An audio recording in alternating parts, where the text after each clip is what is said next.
Assalamualaikum warahmatullahi wabarakatuh. Alhamdulillahirabbil alamin. Assalatu wassalamu ala asrofil anbiya'i wal mursalin wa ala alihi wa sahbihi ajmain, amma ba'du. First of all, let's thanks to Allah Subhanahu wa ta'ala who always given us healthy and opportunity so we can follow our video for today. And then, salawat and salam for our Prophet Muhammad sallallahu alaihi wasallam, who bring us from the darkness to the brightness. Okay, before we start our topic for today, we will introduce our group. We are from Group 1. I am Alida Malvira as a moderator, and the first speaker is Liza Permatasari. The second speaker is Belia Maisix, and the third speaker is Maisi Erzipa, and the last speaker is TV Afwani. Okay, now we will start discuss about our topic. First is the definition of authentic assessment. The second is the characteristic of the authentic assessment, and the third is the form of the authentic assessment, and the last is the principle in conducting assessment. And the first material will be explained by speaker 1 is Liza Permatasari. To Liza, time is yours.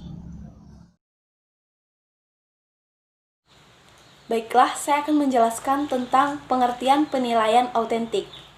Penilaian merupakan bagian integral dalam sebuah pembelajaran. Menurut Arifin, penilaian adalah suatu kegiatan atau proses yang sistematis dan berkesinambungan untuk mengumpulkan informasi tentang proses dan hasil belajar siswa dalam rangka membuat keputusan-keputusan berdasarkan kriteria dan pertimbangan tertentu.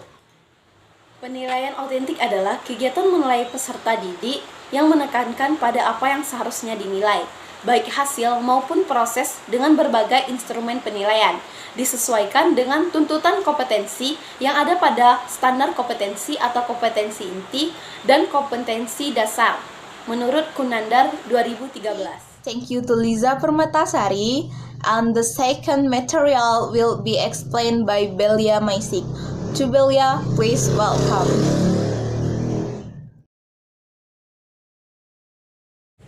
Selanjutnya, yaitu karakteristik penilaian autentik adalah sebagai berikut.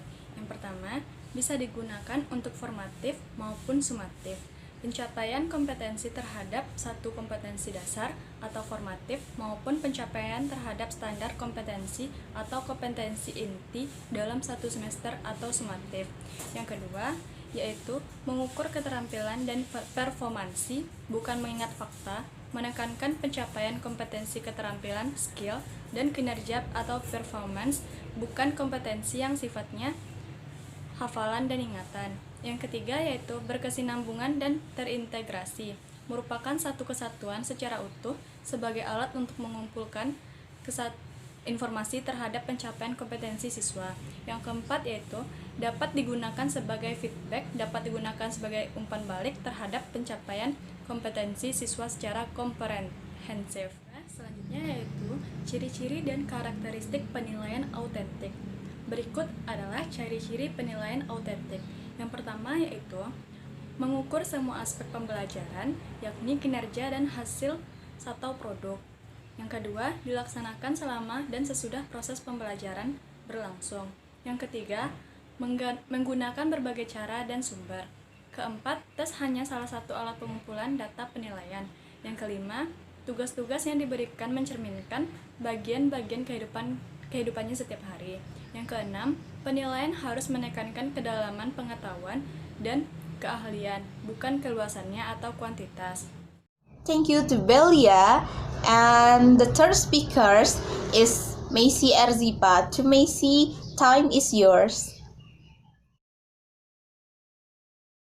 Baiklah, saya Maisi Erzipa akan melanjutkan materi yang ketiga, yaitu bentuk-bentuk penilaian autentik. Yang pertama yaitu observasi. Observasi adalah suatu cara untuk mengadakan evaluasi dengan jalan pengamatan dan pencatatan secara sistematis, logis, dan rasional mengenai fenomena-fenomena yang diselidiki. Observasi tidak hanya digunakan dalam kegiatan evaluasi, tetapi juga dalam bidang riset baik deskriptif maupun eksperimental. Tujuan observasi adalah untuk mengumpulkan data dan informasi mengenai fenomena-fenomena baik yang berupa peristiwa maupun tindakan dalam situasi yang sesungguhnya. Yang kedua yaitu time sampling. Metode time sampling memerlukan pengamatan yang menunjukkan kekerapan suatu perilaku terjadi. Perilaku harus terjadi sering, paling sedikit setiap 15 menit. Misalnya, perilaku seperti berbicara, memukul, atau menangis dapat diamati dan dihitung dengan mudah.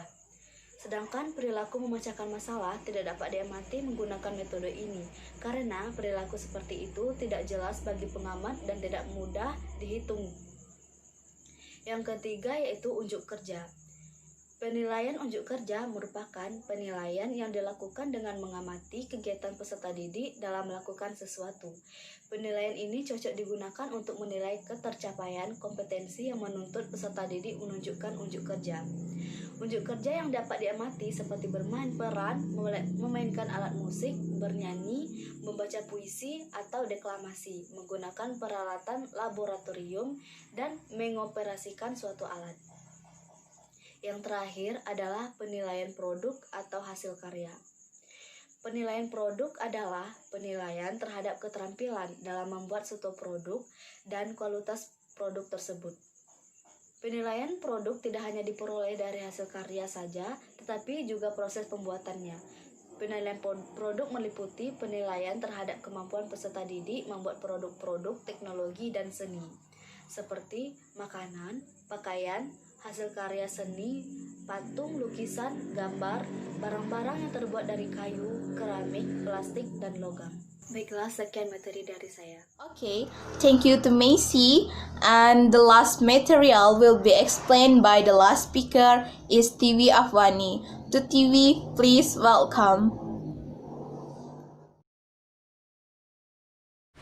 Selanjutnya yaitu prinsip-prinsip dalam melakukan penilaian. Yang pertama yaitu mendidik. Proses dan hasil penilaian dapat dijadikan dasar untuk memotivasi, mengembangkan dan membina anak agar tumbuh dan berkembang secara optimal.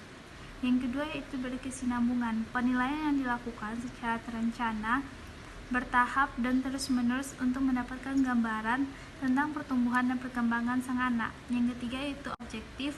Penilaian yang didasarkan pada prosedur dan kriteria yang jelas, tidak dipengaruhi subjektivitas penilai, sehingga menggambarkan data atau informasi yang sesungguhnya. Selanjutnya yaitu akuntabel. Penilaian yang dilaksanakan objektif. Penilaian yang didasarkan pada prosedur dan kriteria yang jelas, tidak dipengaruhi subjektivitas penilai, sehingga menggambarkan data atau informasi yang sesungguhnya. Selanjutnya yaitu akuntabel. Penilaian yang dilaksanakan sesuai dengan prosedur dan kriteria yang jelas serta dapat dipertanggungjawabkan. Selanjutnya yaitu transparan. Penilaian yang dilaksanakan sesuai dengan prosedur dan hasil penilaian. Penilaian dapat diakses oleh orang tua dan semua pemangku kepentingan yang relevan. Selanjutnya itu sistematis. Penilaian dilakukan secara teratur dan terprogram sesuai dengan pertumbuhan dan perkembangan anak dengan menggunakan berbagai instrumen. Selanjutnya yaitu menyeluruh. Penilaian mencakup semua aspek pertumbuhan dan perkembangan anak, baik sikap, pengetahuan, maupun keterampilan.